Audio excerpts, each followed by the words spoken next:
welcome back to my channel. Today I'll be reviewing one of my favorite cars, the 2021 Mustang GT Convertible.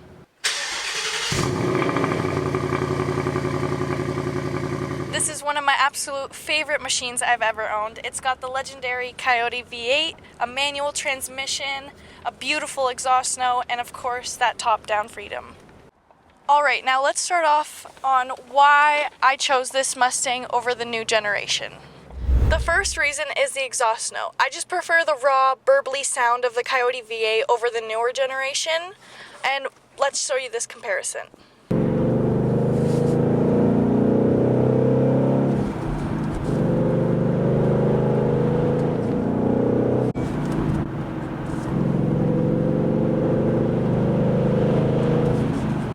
How did that sound? Now let's listen to how the new gen sounds.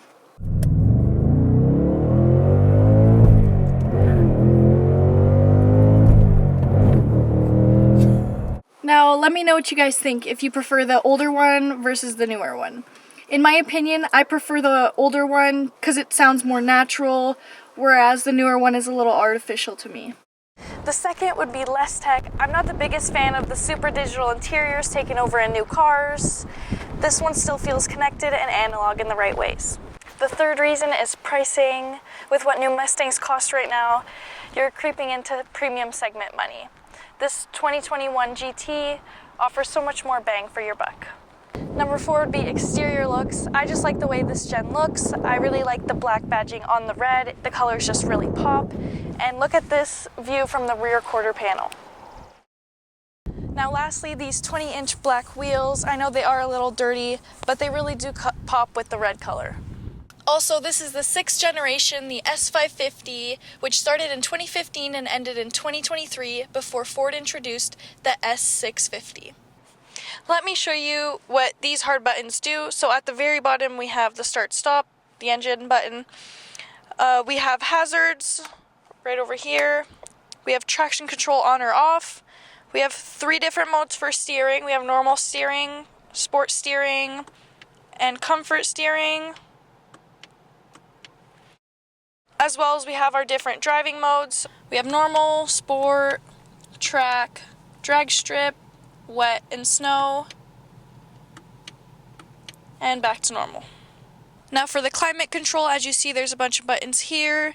It's very easy to use, not too many, it's not overwhelming, but there is also a feature on the screen here where you can also change the climate.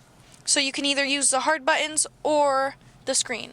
The screen is a little laggy, but it's not too bad. It does the job. Now under the hood, you get 450 horsepower. We have 410 pounds of torque with that naturally aspirated Coyote V8 engine. Now let me show you how much trunk space we have with the top closed. You could fit quite a lot of things in there.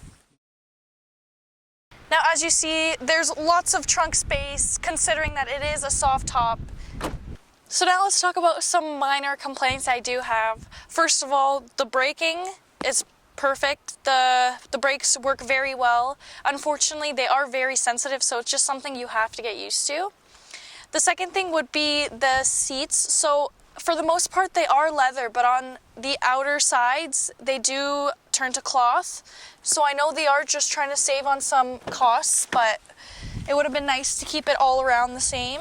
So on the outside over here is leather, but if you look on the inside over here, it's fully cloth.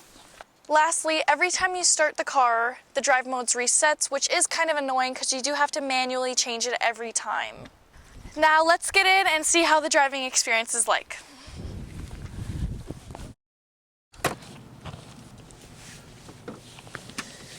One sec, I gotta put my seat closer. It's a little annoying. I think since my feet can't really reach the clutch all the way, I have to put the seat so far, I have to put the seat so far up, and how do you explain it? It just makes friction between the inner console, and it seems like the seats don't fit right.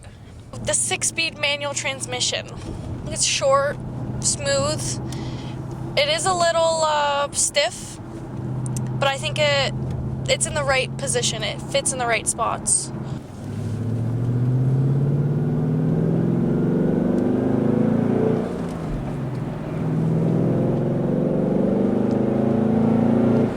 Yeah, it's like you have a short shifter on. It's nothing.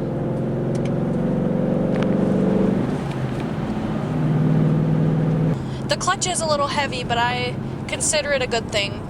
I would say the drive is pretty thrilling. A moment doesn't pass by where you're not smiling.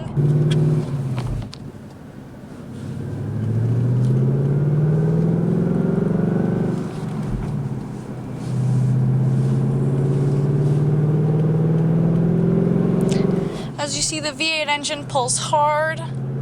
It does 12 kilometers per 100 liters. Oh, 12 liters per 100 kilometers. Like, you can feel it. It's like a heavy car.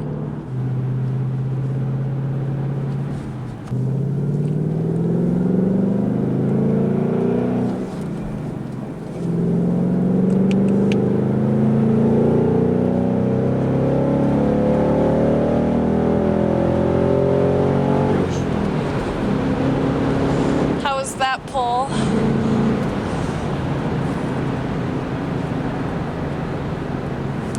The brakes work well in these situations. Very nice. I used to own a 97 Mustang GT, and in comparison, there is really nothing to compare here. The 97 was pretty old. It only had 5 gears. It had that mechanical raw feel. I can't even compare these two cars because they're not necessarily the same in the sense of driving. The steering's very heavy, even on the normal setting. I think I am on the normal setting, actually. Yeah, on the normal setting, it's still it's very tight though. You can definitely, you can definitely get around some corners tight. I want to see how it is in sport though. Or comfort. Let's try comfort.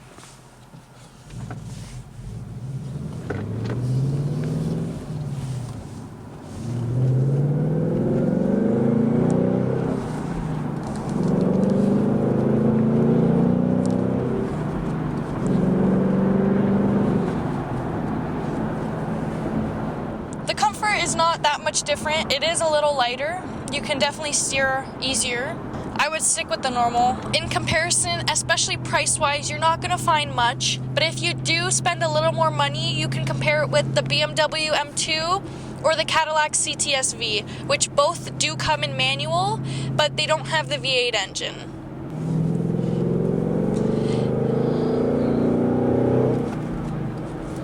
Now, if it was my money on the line, I would choose this Mustang over those vehicles, just because it is a fraction of the price, as well as I get extra bonuses with the V8, the top down, the refined sound, the look. Now I'll demonstrate how to put the top down. First, you have this handle here, you bring it down, and you will turn it clockwise all the way. Now after unlocking it, you just press this little button here,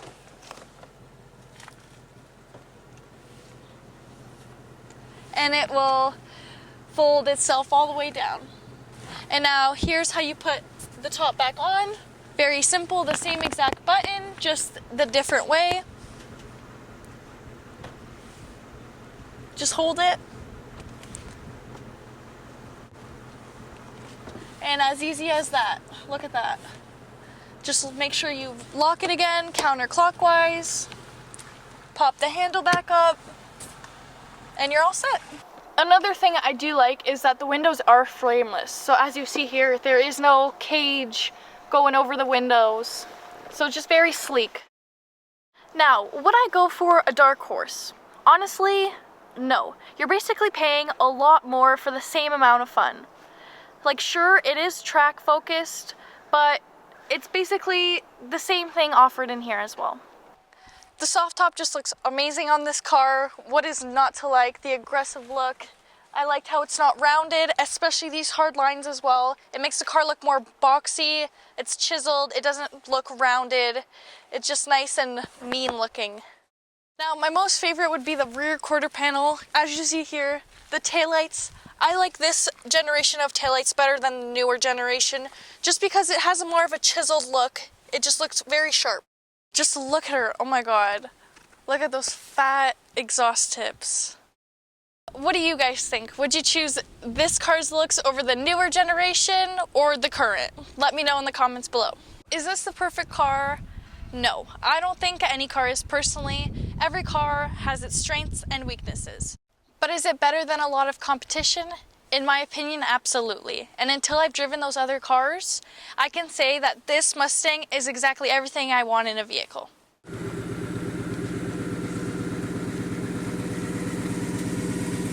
Now we'll take it for a little drive with the top down this time and see how the car sounds and drives.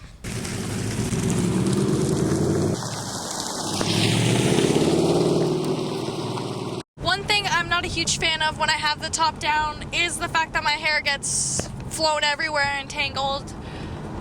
But it's okay because it's part of the experience.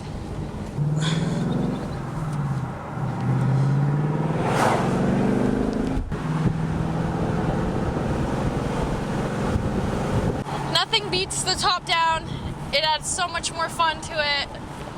If you love the wind, of course, in your hair, no problem with it. So, as you can see, that was the experience with the top down. You can take the top down as you're driving. In hardtops, you wouldn't be able to do that. So I think that's a really cool feature. The only downside of this car is the fact that it's rear-wheel drive, so I won't be able to drive this in the winter. Now, drop a comment below if you're considering a GT or have ever driven one yourself. I'd always like to hear your thoughts. And as always, thank you for watching, like, subscribe, and I'll see you on the next ride.